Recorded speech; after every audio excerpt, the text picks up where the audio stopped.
Good afternoon. I know I'm the last speaker and everybody is already hungry, but I will be brief. And what I would like to say today is when we bring Indian knowledge, we always bring it as some achievement in the past.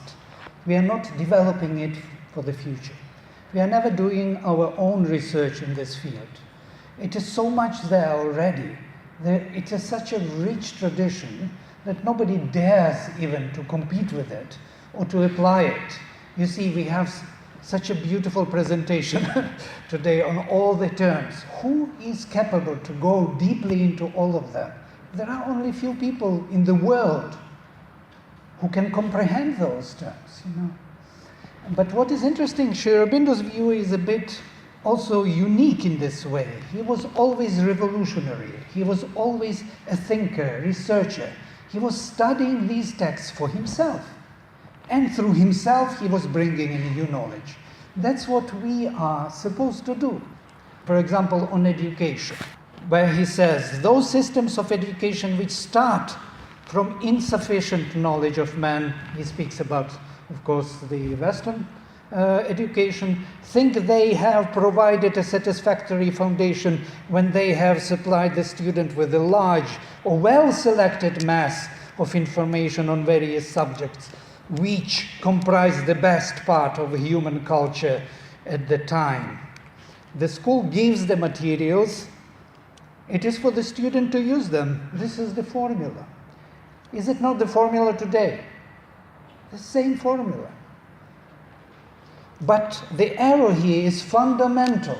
Information cannot be the foundation of intelligence. It's not enough. It can only be part of the material out of which the knower builds knowledge. The starting point, I'm underlining this, starting point, not the end point. The nucleus of fresh discovery and enlarged creation. An education that confines itself to imparting knowledge is no education. I arrived only yesterday and I heard this beautiful discussion here on the panel of the speakers about the first-person inquiry and the importance of this inquiry. So what we did in our group in the University of Human Unity in Aurobindo for years, we were looking for something which we call integral paradigm of knowledge. Is there such paradigm? Is there at all knowledge by knowing which everything can be known? Is it possible at all to think in those terms? We are so divided in our sections. Now we are speaking in terms of psychology. Then there will be philosophical forum, there will be completely different presentations, have very little to do with this section. There will be in science, in art, in linguistics, completely different presentation of knowledge. What is this? What is happening to us? How can we benefit from this way of thinking where we can find one unifying approach to knowledge? Integral paradigm doesn't mean that it is telling you everything how it is. It tells you how to find the right answer, how to engage with your faculties. So what we built our paradigm on was the Vedantic knowledge, the knowledge of the Upanishads. And in the Upanishads, as you remember, when Bhrigu, son of Varuna, comes to Varuna and asks him about Brahman, he hears the answer. Annam pranam chakshu shrotram mano vacham iti. So the definition is of 6 major faculties. This is pre-Sankhyayic paradigm. It is not the paradigm of mental structure of consciousness which was developed later. So what is Brahman? Brahman is Annam, means matter, material form. Pranam, it is the prana, the vital force which inhabits this material frame. Chakshu, seeing. Shrotram, hearing. manas, mind, thinking, and vach, speech. So when you examine these major faculties, you will see that they really cover all our cognitive approaches to knowledge. Basically, in this, for example, forum, we only speak. We are engaged in speech and thinking, manas and vak, and we are listening and seeing. We are seeing inside, we are visualizing what we heard, we put that together in our understanding of the world. So these are the major movements of consciousness. And there are two more, that is prana, the presence in feelings, emotions, and sensations in our body, and our physical body, physical consciousness. Notice there is no taste or smell. They do not deal with them. They are kind of going beyond them. And there is no ahankara. There is no dealing with ahankara. It is bypassing it. So when we looked at these faculties, we found them most suitable for approaching our knowledge in the holistic, integral way. Moreover, later we discovered that these are present on every level, on the mental, vital, physical level, on the supramental level. All the faculties are present. It's as if we have all of them. For example, if you take tantric approach to vak, paravak, pashyanti vak, madhyama vak, and vaikhari vak, on all the levels. The same we see with the mind. Aurobindo gives us all these definitions, from the supermind to the physical mind. Physical mind. We don't deal with these categories altogether.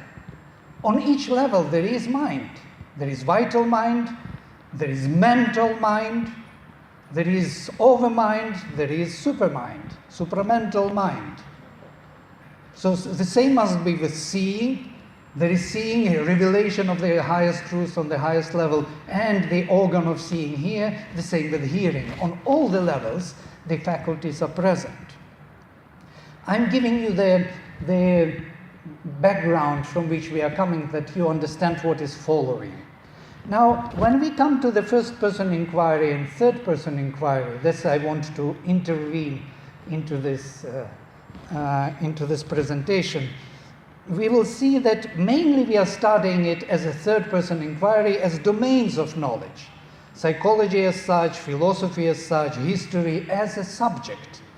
We never study it from the point of view of first-person inquiry. So how to generate that approach? So we realized that there must be some link from the faculties of consciousness to our studies of domains.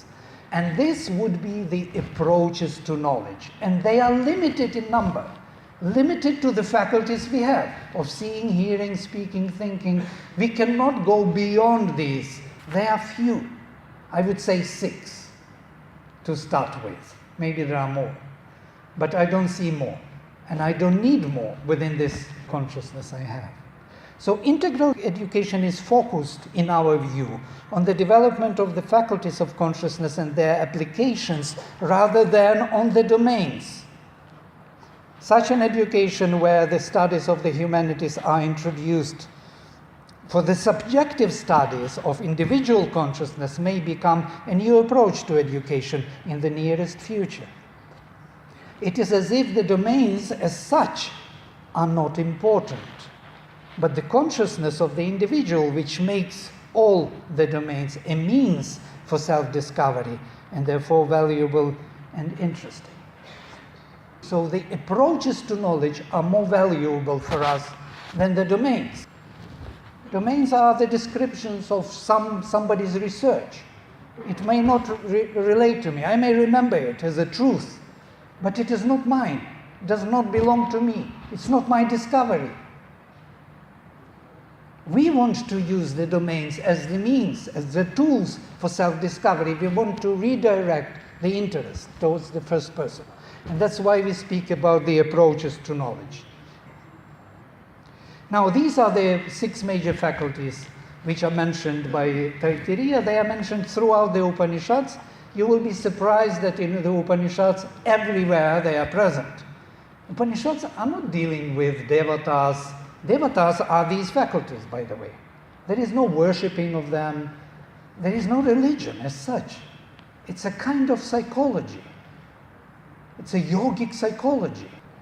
So these are the devatas, as Aurobindo says. They are mentioned always in dvandvas, manas and vak, chakshuk and shrotram, and prana and apana, or prana and annam. And Brahma Chatushpat, which is these four in the corners, is manifested here, as Kaushitaki Upanishad would say, as prana.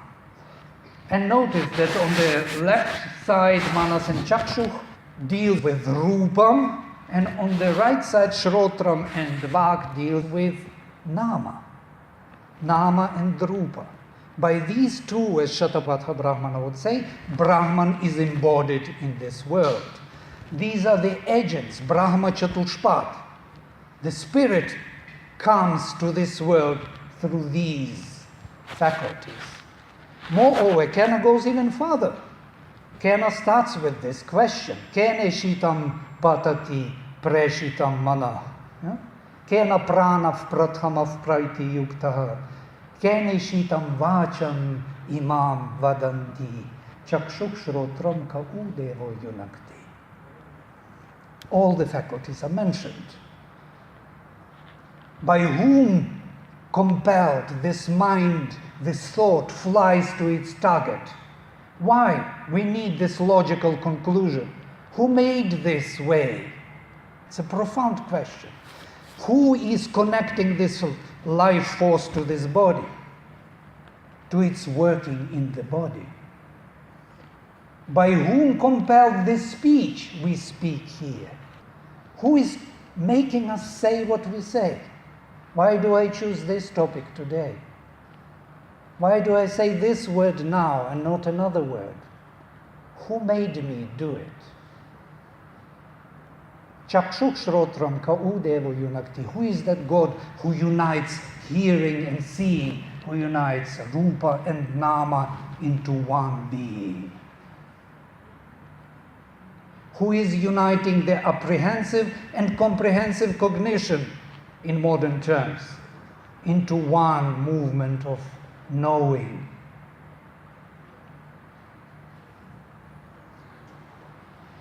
It's quite interesting. If you build them in this paradigm, you will see that there is some kind of ascending triangle and descending. One is of fire, other is on water. And this is quite interesting because it belongs to the Vedic paradigm, pre-Upanishadic. You will see that Vak as Agni and seeing as Surya, whereas prana in between. These are the three fires which are necessary to conduct yajna. And there are of water, there is Shrotram, Manas, and Annam or Apana. I will not go into it, it's not part of my topic today, just mentioning this. Now, if we build all these into one particular scheme, we will see that Manas, we are not talking in terms of Sankhya, it is Vedic Manas, which is very different. The definition of Manas in Aitareya is so profound, it includes all the faculties of consciousness basically. You remember this text most probably, yeah? Yadetad hridayam manas chaitat.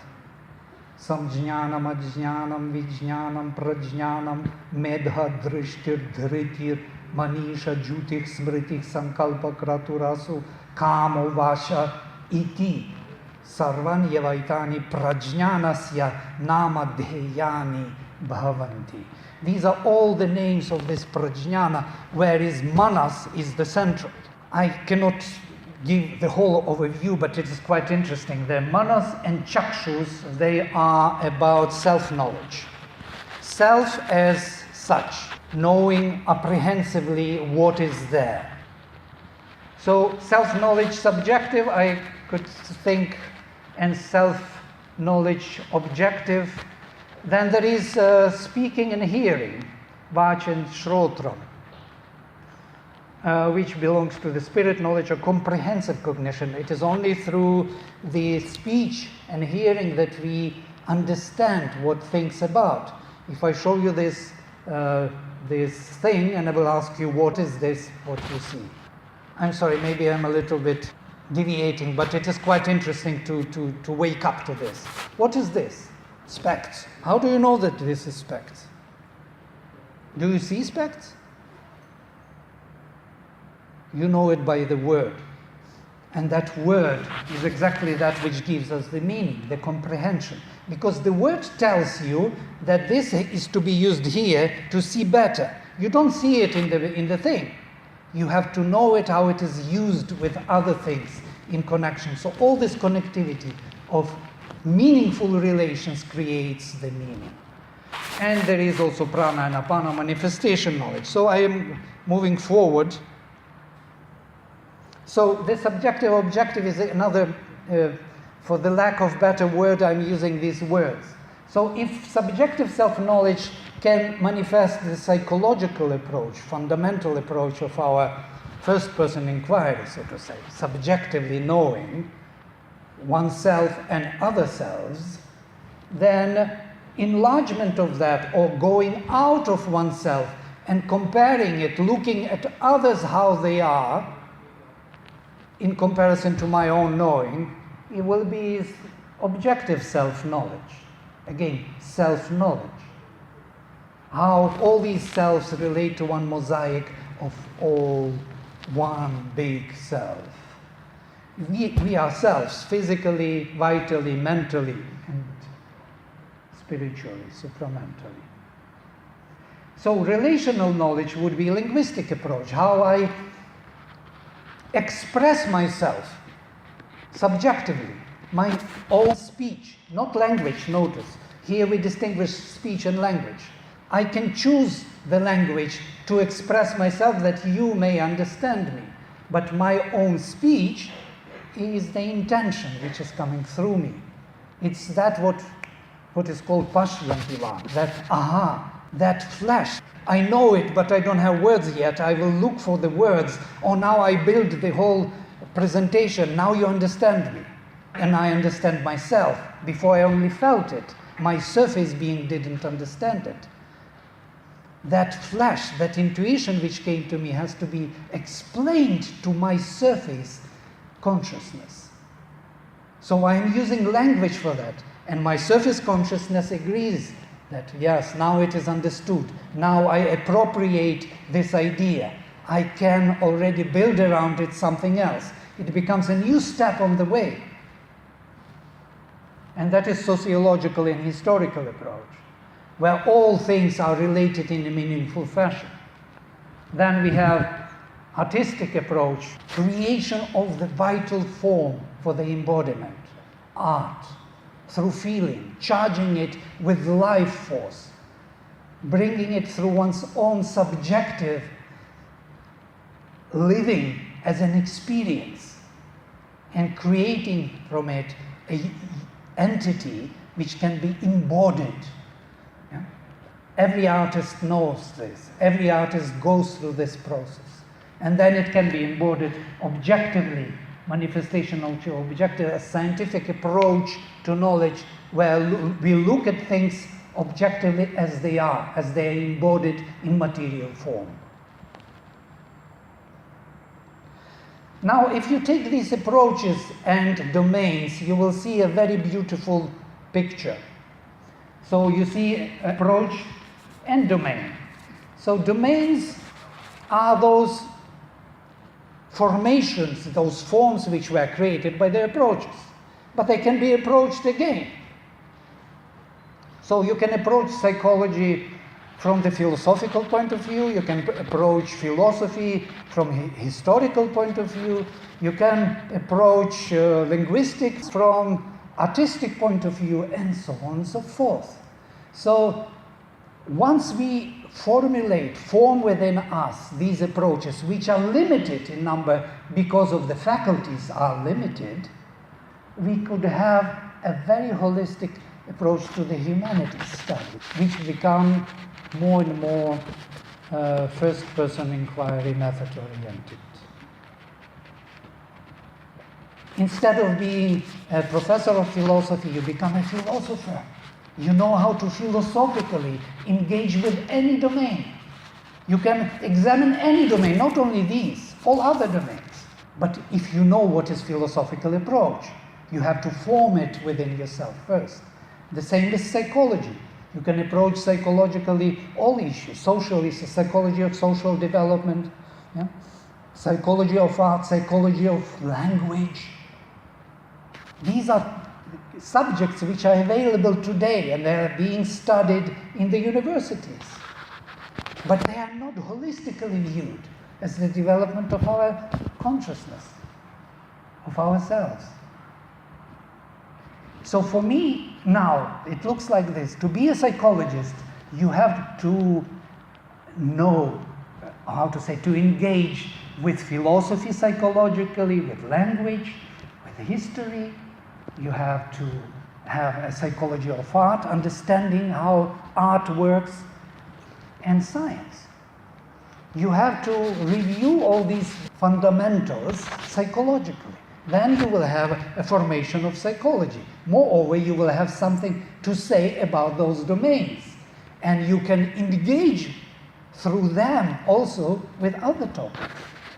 Knowing this creates completely new approach to knowledge altogether. And to finish my presentation, I will use the quotation, if you don't mind, from Sri Aurobindo.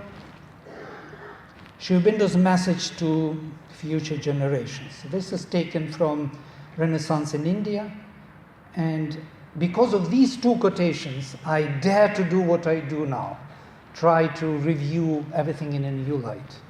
The Indian Renaissance is arising, says Sri Aurobindo, and that must determine its future tendency. The recovery of the old spiritual knowledge and experience in all its splendor, depth, and fullness is its first and most essential work. If we didn't do this homework, there is nothing much to do. We cannot take other paradigms and try to figure out what they mean. We are just misled. At least for India, it is not so. The flowing of this spirituality into new forms of philosophy, notice, new forms of philosophy, literature, art, science, and critical knowledge is the second. And the third, an original dealing with modern problems in the light of the Indian spirit. Again, in the light of Indian spirit. And the endeavor to formulate a greater synthesis, even greater knowledge has to come, of a spiritualized society is the third and most difficult. Its success on these three lines will be the measure of its help to the future of humanity. That's what he says about India. So thank you very much.